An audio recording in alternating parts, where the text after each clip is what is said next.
This is SSPTV News, brought to you by Samsung Productions and the Hazleton Standard Speaker. A Hazleton woman is opening up her home in the hopes of spreading Christmas cheer. We'll meet jolly Gina next. Hello everyone, thank you for spending part of your Tuesday with us. I'm Ken Kara, coming at you in HD on Service Electric Cablevision Channel 513 and anywhere, anytime with the Samsung Productions app. Here's your headlines from SSPTV and the Hazleton Standard Speaker. Tragedy today in Wilkes-Barre. Wilkes-Barre Fire Chief Jay Delaney confirmed to the Citizens Voice newspaper that 2 people died in a fire at a high-rise apartment building this afternoon. The call came in around noon for a fire in a 5th-floor apartment at Lincoln Plaza on Wilkes-Barre Boulevard. Smoke could be seen coming from a balcony. Approximately 150 people made it out of the building safely. 2 did not. Their names have not been released yet. The chief says that the city was just finishing a training class on high-rise fires when the call came in. And Hazleton firefighters responded to a fire at a double-block home this morning. It happened around 7 a.m. at 832 Cybert Street. The call came in as a basement fire. However, smoke was seen coming from the eaves on both sides of the home. The street was blocked off to allow firefighters to extinguish the fire. Hazleton police and ambulance personnel also responded. No word on the extent of damage or the cause of this morning's fire in Hazleton. 6 grants were announced today that will benefit several communities in our area. State Representative Neil Goodman and Senator David Argel announced the grants that will support community improvement projects. Frackville Borough was awarded $742,000 to rehabilitate the Frackville Community Pool. Shenandoah Borough will receive $80,000 for improvements to Girard Park, including the basketball court. Delano Township will receive $40,000 for improvements at Delano Township Park and its basketball court. Monterey City Borough will receive $40,000 for improvements to East End Playground. Monterey Township will also receive $40,000 for improvements to Mora Park and to install play equipment and safety surfacing. And St. Clair Borough will receive $30,000 to rehabilitate the 3rd Street Playground. The Hazleton Area School Board held its annual reorganizational meeting last night. Newly elected board members Linda DeCosmo, Ed Shemansky, and Alexander Van Hoeklen took the oath of office along with incumbent Bob Mahalik, who was successful in his bid for another term. They were sworn in by District Judge James Dixon. Terms also came to an end for former board president Jared O'Donnell and board members Clarence John and James Chapman. In their first official vote, the new board unanimously voted to appoint Bob Fume as the board president. He is in his 3rd year on the board. Fume challenged the board to unite in the best interests of the students and taxpayers. Meanwhile, Linda DeCosmo was named vice president of the board. A Hazleton woman has invited Santa Claus and the entire Hazleton area to a free event at her home. Lisa Sugart has the story. Well, as they say, Santa Claus is coming to town, and he certainly is coming this weekend to one woman's house, literally in her backyard, and she's inviting you as well. Gina Corelli is here right now with us to tell us about this special Christmas at Ginas.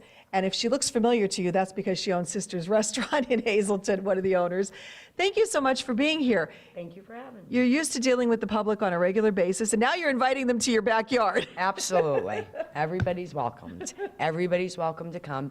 It's for children ages 1 to 10. I mean, adults are welcome. Parents are welcome. Friends from the restaurant, my friends, come have coffee. We're going to have cookies, pizza. There's going to be a live reindeer. There's going to be an elf. There's going to be Carrie Shiflett from down at the school is going to be singing some Christmas carols. Santa and Mrs. Claus are going to be there. All children are going to get a gift. Everyone could, you could take pictures. Pictures won't be provided, but if you want to bring your camera and stuff, you're more than welcomed. And we're just looking to have a great time. That's all. So you told me you love Christmas and you decorate your house to the max for Christmas each and every year. So what made you want to do this, that you wanted to celebrate Christmas with the community? I've been very fortunate in my life with the community. I love my community. I've been in business 15 years in the restaurant business, and the community always supported me, always. And the past year, my fiance and I opened up Jasko Construction, and the community rallied behind us with that also. And it's nice to give back, to say thank you for They support me, and I want to support the community. Do something nice for people. It's about being nice. Being nice. It's Christmas. That's right, the Christmas spirit. So tell us, it's happening this Saturday, correct? Give me the Saturday time. from 5 to 7. Okay. And where do they go? Come right to my house, 104 West 22nd Street in Hazleton. All right, so you're going to go to Gina's house in her backyard. Santa and Mrs. Claus will be there. So what are you hoping to see come Saturday? Lots of children, happy children, getting gifts, eating cookies, playing with the reindeer, singing. I just hope it's a great event. I'm super excited. My neighbors are excited.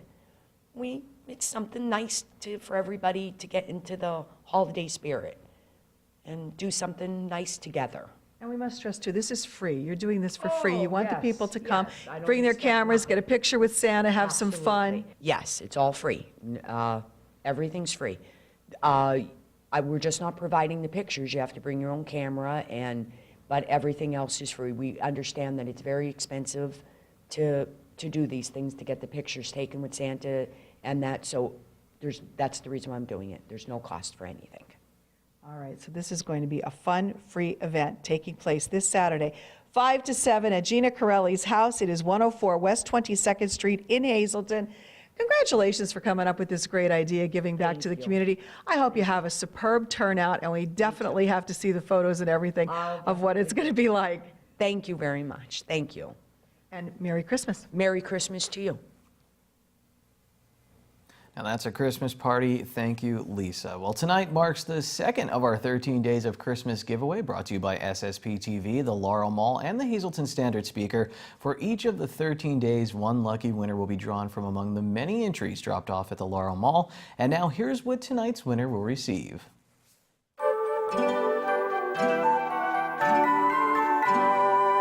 On the second day of Christmas, SSPTV gave to me $50 off the winter semester of Tree of Life.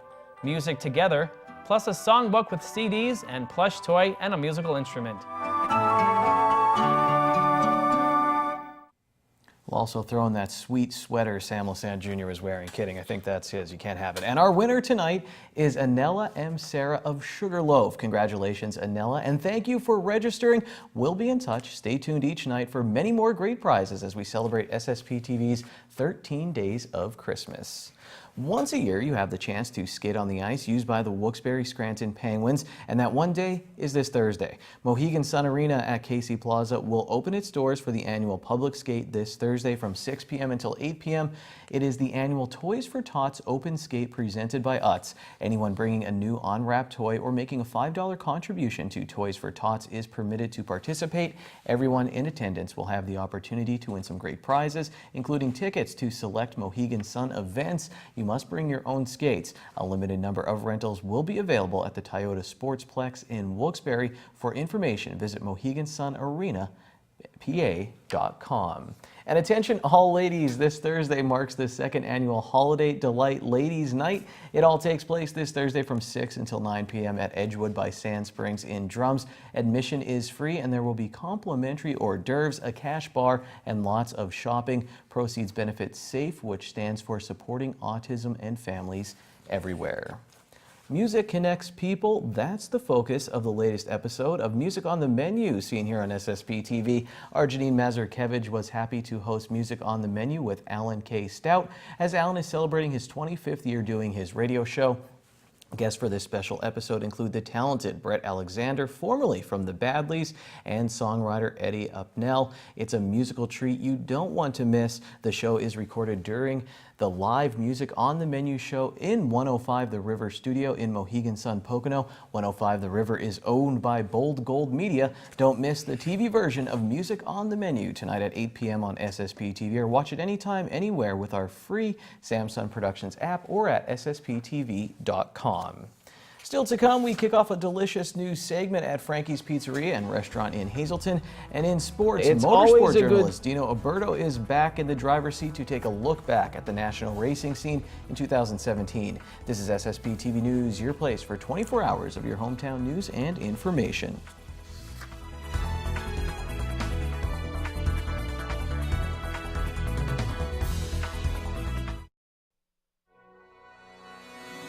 This This is SSPTV News, brought to you by Samsung Productions and the Hazleton Standard Speaker.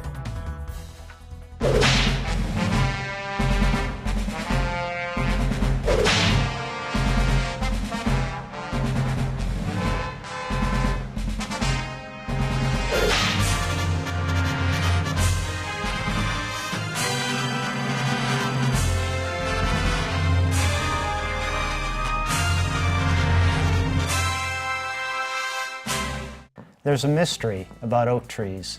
Every few years, with no detectable pattern, they pump out more acorns than normal. 3, 5, even 10 times more acorns than in other years rain down from the oaks. Those showers of abundance are called mast years. Scientists think that the growing acorns causes such a strain that after a mast year, the trees need to rest by producing fewer nuts for a couple more years. Or, so another theory goes, the abundance of acorns during a mast year overwhelms predators, which can't possibly eat all the nuts on the ground. That ensures some of the nuts will grow into new trees and oaks will keep reproducing. What this means for hunters and foresters is this. Bears, turkeys, and deer eat acorns, as do dozens of other animals and birds, including squirrels and blue jays. Hunters scout for piles of acorns before the seasons. Foresters, within the Pennsylvania Game Commission, are starting fires rather than suppressing them to give oak trees an advantage over maples, which don't provide nuts for wildlife.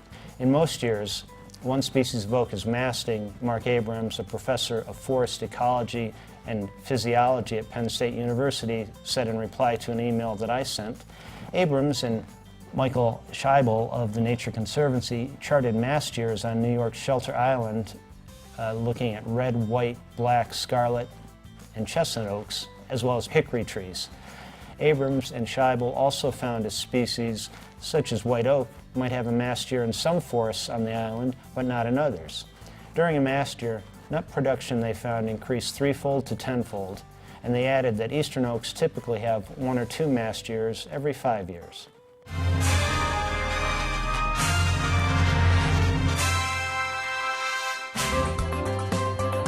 Time now for weather on SSPTV News.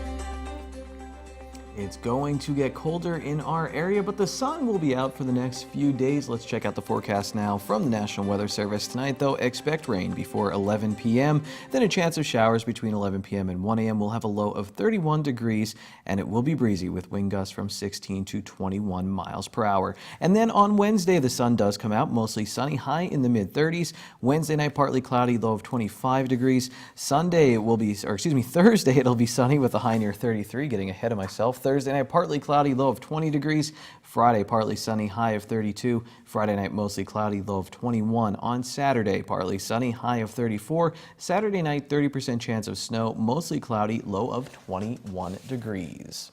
And tonight we begin a brand new feature here on SSPTV News with one of our favorite places. Here's our Janine Mazurkevich with an interview sure to make your mouth water. Hey guys, we want you to savor the flavor here at Frankies. I'm in downtown Hazleton on Wyoming Street with Lauren Sacco, one of the owners, and we have some great opportunities for this holiday season, don't we? Yes, this season our theme is pretty much savor the flavor. We want you, when you're home and you're local, to be eating local, tasting local, and remember good things like chicken pastine that you grew up on all these years, and then you head away to college or you move out of town, and when you come back, we want you in here. The nice thing is you can get all of your homemade goods here at Frankie's, and then you just take them out of the containers and you can just seal them like they're your own recipes. Yes, you can. From cookie trays to cannoli trays to homemade biscotti. We do that whole dessert line. We also do meatballs by the tray, pasta by the tray. We can do your Christmas Eve and Christmas Day dinner from start to finish. And if you'd like, you can take it out and retray it and do it as if you were doing it yourself. Very good. Well, there you go. I just saved my mom some work. She could come here and get all of her goodies. So you actually also give a lot back to this community around the holiday season. Yes, we have a couple things going on. We're actually doing Cold Hands, Warm Hearts for the Madden and Parlator family, and we're doing a toy drive for Gifts from Above with the Zabataki family on 15th Street with Iron Hog Custom Cycles. If you bring a toy or hats, gloves, coats, scarves in for that, you get a 20% off coupon to spend here at Frankie's, and you also get entered in for dinner for two for our Italian night. I love it. So come on down to Frankie's. You've been around for 20 years? We just celebrated 21 a couple days ago. All right, see, I pay attention. And join us each week right here on SSPTV News. We'll have some specials brought to you by Frankie's Pizzeria. Thanks, Janine. All I want for Christmas is a meatball and cannoli tray. That sounds fantastic. Here's your green screen Tuesday midday winning lottery numbers from the Pennsylvania Lottery. Pick 2, 4, 9, pick 3, 4, 2, 3, pick 4, 0, 1, 7, 4, pick 5, 5, 9, 5, 4, 0. Wild number is 2. Dino Alberto is here to talk about the national motorsport scene after this break.